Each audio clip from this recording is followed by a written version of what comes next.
Isang mapagpala pong umaga. Kapatid, pray tayo. Magkaroon ng breakthrough yung buhay mo.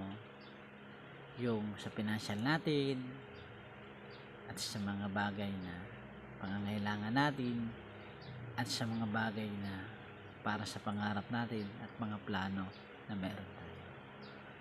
Consider natin sa Panginoon yung lahat ng ating mga sitwasyon at magtiwala tayo.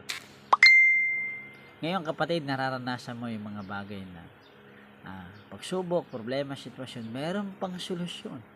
Kung magtitiwala tayo sa Panginoon, nais niya na pagpalain po tayo. Pray tayo. Panginoon, salamat po sa magang ito. Baguhin niyo po yung aming pamumuhay. Ingatan niyo po kami. Palain niyo po kami. Maging niyo na sa kabilang screen, Panginoon, ay po patuloy na kumilos sa kanyang buhay. Ingatan niyo po siya. Pagpalain niyo, Panginoon, yung mga magulong sitwasyon nila, Panginoon, ay naniniwala kami na kaya niyong ayusin at kaya niyong kami protektahan, kaya niyong pagpalain yung aming mga buhay. At kung sino man, Panginoon, sa pamilya nila na may sakit, na mayroong pinagdadaanan na matitinding sitwasyon, ay patuloy nga po, Panginoon, at tinitiwala ko po sa iyong lahat. Salamat po sa tanging pangalan ni Jesus. Amen. Good morning and God bless you. Pagpalain ka po ng Panginoon. God bless po sa buhay.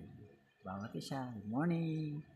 Pakisubscribe po kami, huwag niyo pong escape, pagpalaan tayo ng Panginoon.